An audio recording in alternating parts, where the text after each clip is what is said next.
సికింద్రాబాద్లోని doctor Narayana college of hotel management లో 100% job guarantee 966365 ఎక్కడ నెగ్గాలో కాదు ఎక్కడ తగ్గాలో తెలిసిన వాడే పవన్ కళ్యాణ్. అసెంబ్లీలో జనసేన ఎమ్మెల్యేలు ఉండాలన్న ఆయన కల నిన్నటితో తీరిపోయింది.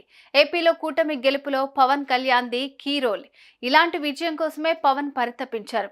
దానికోసమే ఎన్నో మెట్లు దిగారు. ఎన్నో విమర్శలు నవ్వుతూ స్వీకరించారు. టీడీపీ కూటమి కట్టడం, 3 పార్టీల మధ్య సమన్వయం, ఓట్ల బదలాయింపు వంటి విషయాల్లో పవన్ చూపిన చొరవ మరువరానిది. చివరికి పవన్ పన్నిన వ్యూహమే కరెక్ట్ అయింది. 21 స్థానాలతో ఏం చేస్తారు అన్న వాళ్ళకి తాను ఏం చేయగలనో చేసి చూపించారు జనసేనాని.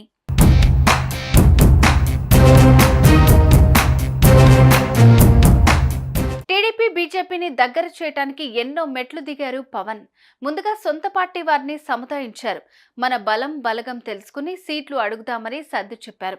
కాపుల ఆశాజ్యోతి మీరే, మీ ద్వారానే రాజ్యాధికారం సాధ్యం, అందుకే ఎక్కువ సీట్లు అడగండి, సింహభాగం ప్రయోజనాలు పొందండి, ఎక్కువ సీట్లు ఇస్తేనే పొత్తు కొప్పుకోండి, ఇలా చాలా రకాలుగా పవన్ పై ఒత్తిడిని తెచ్చారు. కానీ అధికారం నుంచి జగన్ను దూరం చేయాలని బలమైన లక్ష్యంతో పనిచేశారు. ఇందుకు గాను తనను తాను తగ్గించుకున్నారు. ఉన్న పరిమితుల్లో విజయం ఎలా సాధించాలో వ్యూహాలు రచించారు. జనసేన బలానికి తగ్గట్టు నడుచుకుంటున్నారు.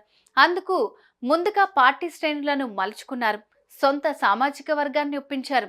పోటీ చేసిన 21 స్థానాల్లో బలమైన అభ్యర్థులను బరిలో దించారు. 98% స్ట్రైక్ రేట్ కోసం కష్టపడ్డారు. రెట్టింపు ఉత్సాహంతో 100% విజయం దిశగా పార్టీని నిలబెట్టారు.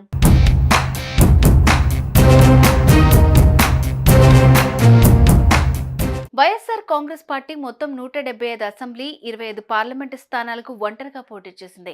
కేవలం 11 అసెంబ్లీ, 4 పార్లమెంటు స్థానాలను గెలుచుకుంది. ఇక పొత్తులో భాగంగా టీడీపీ 144 అసెంబ్లీ స్థానాల్లో పోటీ చేసి 135 చోట్ల గెలిచింది. 17 లోక్సభ సీట్లలో పోటీ చేసి 1 కోల్పోయింది. బీజేపీకి 10 అసెంబ్లీ స్థానాలు కేటాయిస్తే 8 చోట్ల విజయం దక్కింది. 6 లోక్సభ స్థానాలు తీసుకుని 3 మాత్రమే గెలిచింది.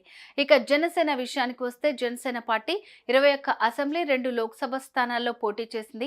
పోటీ చేసిన ప్రతి స్థానంలోనూ జనసేన విజయఢంకా మోగించింది. మొత్తం 21 అసెంబ్లీ స్థానాల్లో పోటీ చేసిన ఎమ్మెల్యే అభ్యర్థులు, 2 లోక్సభ స్థానాల్లో పోటీ చేసిన ఎంపీ అభ్యర్థులు విజయం సాధించారు. ఇంతటి విజయాన్ని పవన్ కళ్యాణ్ కూడా ఊహించి ఉండరు. పోటీ చేసిన స్థానాలన్నిట్లో 100% విజయం సాధించి జనసేన అరుదైన ఘనత సొంతం చేసుకుంది. 100% స్ట్రైక్ రేట్ జనసేనదేనంటూ క్రికెట్ పరిభాషలో ఈ విజయాన్ని ఎంజాయ్ చేస్తున్నారు జన సైనికులు.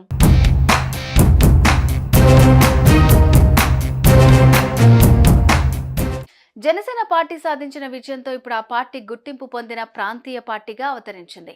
ప్రాంతీయ పార్టీ హోదా రావాలంటే ఎన్నికల సంఘం 2013లో జారీ చేసిన నోటిఫికేషన్ ప్రకారం శాసనసభకు జరిగిన ఎన్నికల్లో పోలైన ఓట్లలో కనీసం 6% తెచ్చుకోవాలి. అలాగే 2 అసెంబ్లీ సీట్లను గెలవాలి. గత ఎన్నికల్లో అన్ని చోట్ల పోటీ చేసిన 6% ఓట్ల కంటే కొద్ది ఓట్లు తక్కువ వచ్చాయి.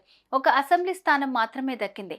గెలిచిన ఆ ఒక్క ఎమ్మెల్యే కూడా వైసీపీలోకి ఫిరాయించాడు. ఏ సీట్లు సాధించకపోయినా 8% ఓట్లు వచ్చినా ఈసీ గుర్తింపు వచ్చి ఉండేది. కానీ దాన్ని కూడా అందుకోలేకపోయారు. కానీ ఈసారి మాత్రం పొత్తులతో పోటీ చేసి అనుకున్నది సాధించారు. ఈ ఎన్నికల్లో కేవలం 21 చోట్ల పోటీ చేసి 100% స్ట్రైక్ రేట్తో మొత్తం గెలుచుకున్నారు. ఓటు బ్యాంక్ కూడా 8% దాటిపోయింది. ఇప్పుడు జనసేన గుర్తింపు పొందిన పార్టీయే ఏపీలో ప్రధాన పక్షం కూడా. గుర్తింపు లేనందున జనసేన గుర్తు గాజు గ్లాస్ పై రకరకాల వివాదాలు ప్రారంభించేవారు, కుట్రలు చేసేవారు. ఇక ముందు ఆ అవకాశం లేదు. గాజు గ్లాస్ గుర్తు జనసేనకు మాత్రమే ఉంటుంది. ఇతరులకు కేటాయించే అవకాశాలుండవు.